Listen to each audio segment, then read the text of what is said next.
Welcome back, ladies and gentlemen. We start our next session now. This will discuss the subject of religion and politics. The specific subject is, has religion destabilized the subcontinent? I have with me a very distinguished panel. Let me begin with Dr. Subramaniam Swamy. He is president of the Janata Party and has for long held a reputation of being a maverick politician, economist, and public affairs person at large. He has been member of parliament several times, both in the Lok Sabha and the upper house Rajya Sabha. In 1990-91, he was Minister for Commerce, Law and Justice. Born in 1939, Dr. Swamy completed his master's degree at the Indian Statistical Institute, Calcutta. In 1964, he earned a PhD in economics at Harvard University. There he worked with Nobel laureate Simon Kuznets and jointly authored papers with another Nobel laureate, Paul Samuelson. At Harvard, Dr. Swamy taught economics for a number of years. From 1969-91, Dr. Swamy was Professor of Economics at the Indian Institute of Technology, New Delhi. Some of you might remember him from his emergency days when he suddenly turned up in Parliament and said, "Dr. Subramaniam Swamy on a point of order, sir," and then escaped dressed as a Sikh. He's maintained a combative streak in public life. Dr. Swamy adopted an anti-LTT stand early on, visited Israel at the height of India's pro-Arab foreign policy movement, and pushed for normalization of India's relations with China.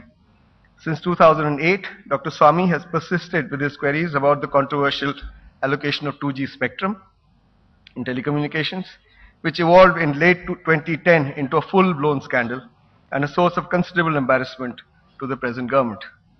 Dr. Swamy is proficient in Tamil, Hindi, English, and Chinese. He has authored several books, including Indian Economic Planning and Alternative Approach, and Hindus Under Siege. Thank you, Mr. Chairman. I've been speaking in the Supreme Court since March 1 on cancellation of the 2G licenses. And two of the sponsors of this conference are likely to lose their license. So I hope they won't take it ill that the India Today has invited me to speak on this occasion. The short answer to this question that has been posed is yes, religion has destabilized the subcontinent. But the longer answer raises three questions. How is it done so? Why is it done so? And what now? Now in 10 minutes, I will have to summarize this. Naturally, it will be I hope not to sound too cryptic. On the question of how, I would identify partition, which was religious based, religious cleansing, which has followed since then, not only in India and Pakistan, but also within this country, say, for example, in Kashmir. And finally, the rise of theological jurisprudence, which in my opinion is the most destabilizing, potentially the most destabilizing factor. Partition destabilized the subcontinent by dividing what was once upon a time known as Akhand Hindustan, which existed thousands of years before the two religions which came subsequently, Islam and Christianity, and then through a militant, forcible conversion, created schisms in this society. Before Islam and Christianity came to India, Hindustan had never seen religious intolerance and divisions. Parsis had come, Jews had come, Syrian Christians had come, even Arab Mopla Muslims, as they were called, came to Kerala.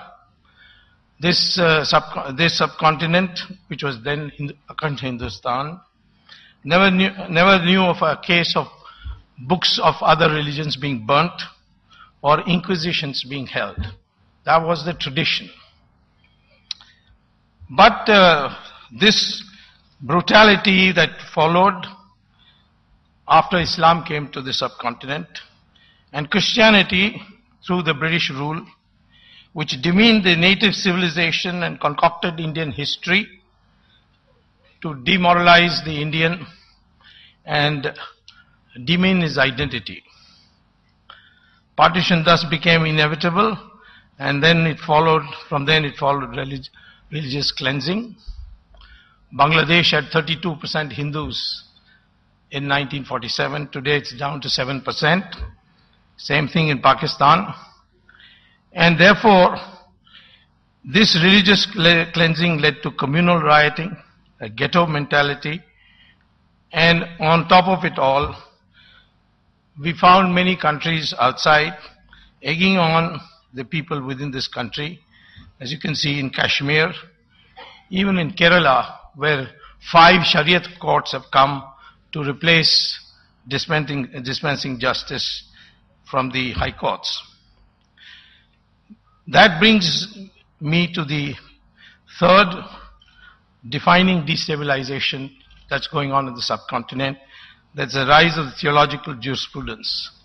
We are witnessing it in Pakistan, where just for merely saying something about blasphemy laws, 2 very prominent people have been shot dead. And their assassins have been celebrated publicly in society. Question is why? Why is the subcontinent suffering as this? I would say that's probably because Islam and Christianity is a proselytizing religion, and in fact, theologically defends violence against non-believers. And therefore, there can never be peace and stability in the subcontinent unless 2 fundamental changes take place. First is that the Christians and Muslims in India should accept that their ancestors are Hindus and they not come from somewhere else. Recent research on DNA conducted in India and abroad establishes that the Indians have, right from north to south, the same DNA. Obviously, color of the skin is not a factor in race because that's got to do with pigmentation. And this was vividly proved by Michael Jackson when he took out the pigmentation and his color changed to that of a European. So the first thing is that the Muslims and Christians of India and the subcontinent should accept that their ancestors are Hindus and that there is a continuing civilization which can be called composite, but certainly it's a long history and that should be accepted.